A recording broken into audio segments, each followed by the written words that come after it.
No one ever thought that May Forster would marry John Charrington, but he thought differently, and things which John Charrington intended had a queer way of coming to pass. He asked her to marry him before he went up to Oxford. She laughed and refused him. He asked her again next time he came home. Again she laughed, tossed her dainty blonde head, and again refused. A third time he asked her. She said it was becoming a confirmed bad habit and laughed at him more than ever. John was not the only man who wanted to marry her. She was the belle of our village coterie, and we were all in love with her, more or less. It was a sort of fashion, like heliotrope ties or Inverness capes. Therefore, we were as much annoyed as surprised when John Charrington walked into our little local club. We held it in a loft over the Sadlers, I remember, and invited us all to his wedding. Your wedding? You don't mean it. Who's the happy pair? When's it to be? John Charrington filled his pipe and lighted it before he replied. Then he said, I'm sorry to deprive you fellows of your only joke, but Miss Forster and I are to be married in September. You don't mean it. He's got the mitten again, and it's turned his head. No, I said, rising. I see it's true. Lend me a pistol, someone, or a first-class fare to the other end of nowhere. Charrington has bewitched the only pretty girl in our 20-mile radius. Was it mesmerism or a love potion, Jack? Neither, sir, but a gift you'll never have. Perseverance, and the best luck a man ever had in this world. There was something in his voice that silenced me, and all chaff of the other fellows failed to draw him further. The queer thing about it was that when we congratulated Miss Forster, she blushed and smiled and dimpled, for all the world as though she were in love with him, and had been in love with him all the time. Upon my word, I think she had. Women are strange creatures. We were all asked to the wedding. In Brixham, everyone who was anybody knew everybody else who was anyone. My sisters were, I truly believe, more interested in the trousseau than the bride herself, and I was to be best man. The coming marriage was much canvassed at afternoon tea tables and at our little club over the Sadlers, and the question was always asked, does she care for him? I used to ask that question myself in the early days of their engagement, but after a certain evening in August, I never asked it again. I was coming home from the club through the churchyard. Our church is on a time-grown hill, and the turf about it is so thick and soft that one's footsteps are noiseless. I made no sound as I vaulted the low lichen wall and threaded my way between the tombstones. It was at the same instant that I heard John Charrington's voice and saw her. May was sitting on a low, flat gravestone, her face turned towards the full splendor of the western sun. Its expression ended at once and forever any question of love for him. It was transfigured to a beauty I should not have believed possible, even to that beautiful little face. John lay at her feet, and it was his voice that broke the stillness of the golden August evening. My dear, I believe I should come back from the dead if you wanted me. I coughed at once to indicate my presence and passed on into the shadow, fully enlightened. The wedding was to be early in September. 2 days before, I had to run up to town on business. The train was late, of course, for we are on the Southeastern, and as I stood grumbling with my watch in my hand, whom should I see but John Charrington and May Forster? They were walking up and down the unfrequented end of the platform, arm in arm, looking into each other's eyes, careless of the sympathetic interest of the porters. Of course, I knew better than to hesitate a moment before burying myself in the booking office, and it was not till the train drew up at the platform that I obtrusively passed the pair with my Gladstone and took the corner in a first-class smoking carriage. I did this with as good an air of not seeing them as I could assume. I pride myself on my discretion, but if John were traveling alone, I wanted his company. I had it.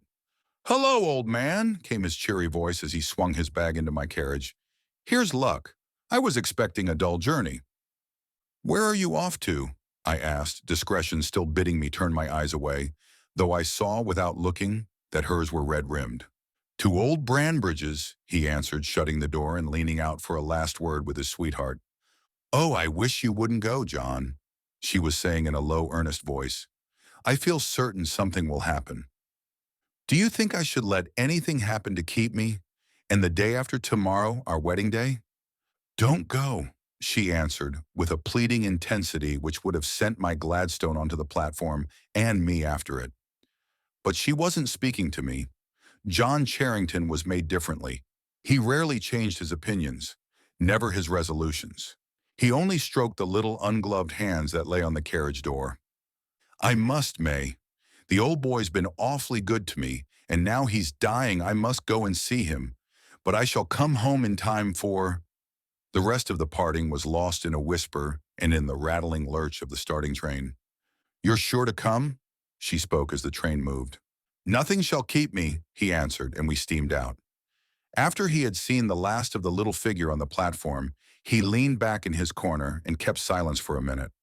When he spoke, it was to explain to me that his godfather, whose heir he was, lay dying at Peasmarsh Place, some 50 miles away, and had sent for John, and John had felt bound to go.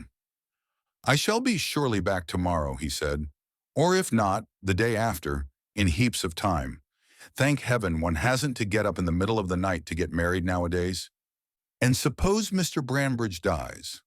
Alive or dead, I mean to be married on Thursday, John answered, lighting a cigar and unfolding the Times.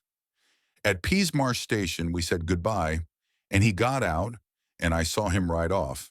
I went on to London, where I stayed the night. When I got home the next afternoon, a very wet one, by the way, my sister greeted me with, "Where's Mr. Charrington?" Goodness knows, I answered testily. Every man since Cain has resented that kind of question. I thought you might have heard from him, she went on, as you're to give him away tomorrow. Isn't he back? I asked, for I had confidently expected to find him at home. No, Geoffrey. My sister Fanny always had a way of jumping to conclusions, especially such conclusions as were least favorable to her fellow creatures. He has not returned, and, what is more, you may depend upon it, he won't. You mark my words, there'll be no wedding tomorrow. My sister Fanny has a power of annoying me, which no other human being possesses. You mark my word, I retorted with asperity. You had better give up making such a thundering idiot of yourself. There'll be more wedding tomorrow than ever you'll take the first part in. A prophecy which, by the way, came true. But though I could snarl confidently to my sister, I did not feel so comfortable. When late that night, I, standing on the doorstep of John's house, heard that he had not returned. I went home gloomily through the rain. Next morning brought a brilliant blue sky, gold sun, and all such softness of air and beauty of cloud as go to make up a perfect day. I woke with a vague feeling of having gone to bed anxious and of being rather averse to facing that anxiety in the light of full wakefulness. But with my shaving water came a note from John, which relieved my mind and sent me up to the Forsters with a light heart. May was in the garden. I saw her blue gown through the hollyhocks as the lodge gates swung to behind me, so I did not go up to the house but turned aside down the turfed path. He's written to you too, she said without preliminary greeting, when I reached her side. Yes, I'm to meet him at the station at 3 and come straight on to the church. Her face looked pale, but there was a brightness in her eyes and a tender quiver about the mouth that spoke of renewed happiness. Mr. Branbridge begged him so to stay another night that he had not the heart to refuse, she went on. He is so kind, but I wish he hadn't stayed. I was at the station at 2:30. I felt rather annoyed with John. It seemed a sort of slight to the beautiful girl who loved him, that he should come as it were out of breath, and with the dust of travel upon him, to take her hand, which some of us would have given the best years of our lives to take. But when the 3 o'clock train glided in and glided out again, having brought no passengers to our little station, I was more than annoyed.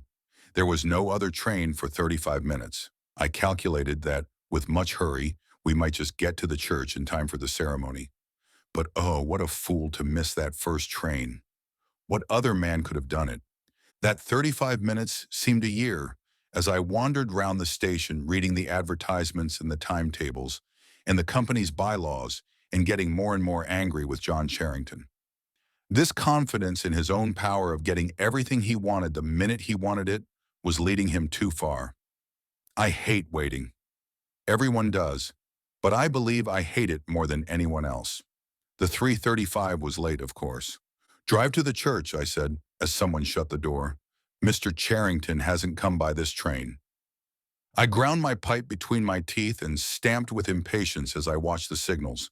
Click. The signal went down. 5 minutes later, I flung myself into the carriage that I had brought for John. Anxiety now replaced anger. What had become of the man? Could he have been taken suddenly ill? I had never known him have a day's illness in his life, and even so, he might have telegraphed. Some awful accident must have happened to him. The thought that he had played her false no, not for a moment, entered my head. Yes, something terrible had happened to him, and on me lay the task of telling his bride. I almost wished the carriage would upset and break my head so that someone else might tell her, not I, who, but that's nothing to do with this story. It was 5 minutes to 4 as we drew up at the churchyard gate. A double row of eager onlookers lined the path from lych gate to porch. I sprang from the carriage and passed up between them. Our gardener had a good front place near the door. I stopped. "Are they waiting still, Biles?" I asked, simply to gain time, for of course I knew they were by the waiting crowd's attentive attitude. "Waiting, sir?" "No. No, sir." "Why? It must be over by now." "Over? Then Mr. Charrington's come?" "To the minute, sir. Must have missed you somehow, and I say, sir," lowering his voice, "I never see Mr. John the least bit so afore, but my opinion is he's been drinking pretty free. His clothes was all dusty and his face like a sheet. I tell you, I didn't like the looks of him at all, and the folks inside are saying all sorts of things. You'll see, something's gone very wrong with Mr. John, and he's tried liquor." He looked like a ghost, and in he went with his eyes straight before him, with never a look or a word for none of us. Him that was always such a gentleman. I had never heard Biles make so long a speech. The crowd in the churchyard were talking in whispers and getting ready rice and slippers to throw at the bride and bridegroom.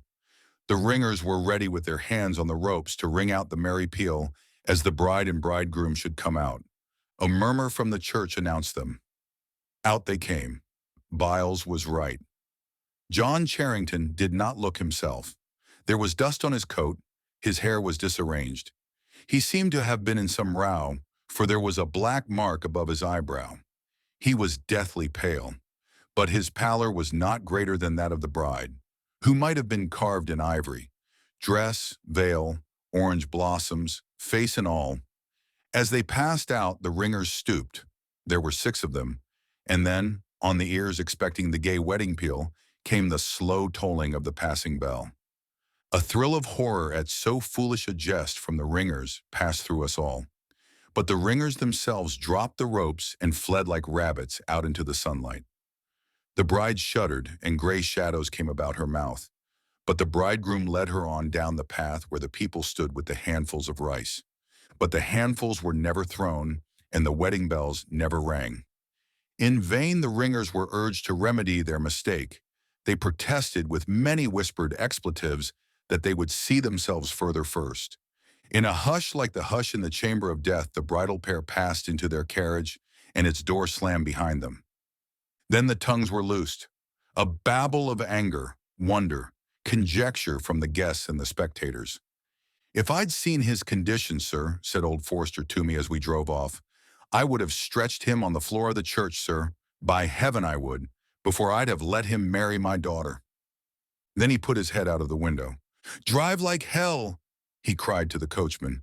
"Don't spare the horses." He was obeyed. We passed the bride's carriage. I forbore to look at it, and old Forster turned his head away and swore. We reached home before it. We stood in the doorway, in the blazing afternoon sun, and in about half a minute we heard wheels crunching the gravel. When the carriage stopped in front of the steps, old Forster and I ran down. Great heaven, the carriage is empty, and yet I had the door open in a minute, and this is what I saw. No sign of John Charrington, and of May, his wife, only a huddled heap of white satin lying half on the floor of the carriage and half on the seat. "I drove straight here, sir," said the coachman as the bride's father lifted her out, "and I'll swear no one got out of the carriage." We carried her into the house in her bridal dress and drew back her veil. I saw her face. Shall I ever forget it? White, white and drawn with agony and horror, bearing such a look of terror as I have never seen since, except in dreams. And her hair, her radiant blonde hair, I tell you it was white like snow. As we stood, her father and I, half mad with the horror and mystery of it, a boy came up the avenue. A telegraph boy. They brought the orange envelope to me. I tore it open. Mr. Charrington was thrown from the dog cart on his way to the station at 1:30, killed on the spot, and he was married to May Forster in our parish church at 3:30, in presence of half the parish. I shall be married, dead or alive. What had passed in that carriage on the homeward drive? No one knows, no one will ever know. Oh, May, oh, my dear. Before a week was over, they laid her beside her husband in our little churchyard on the thyme-covered hill, the churchyard where they had kept their love trysts. Thus was accomplished John Charrington's wedding.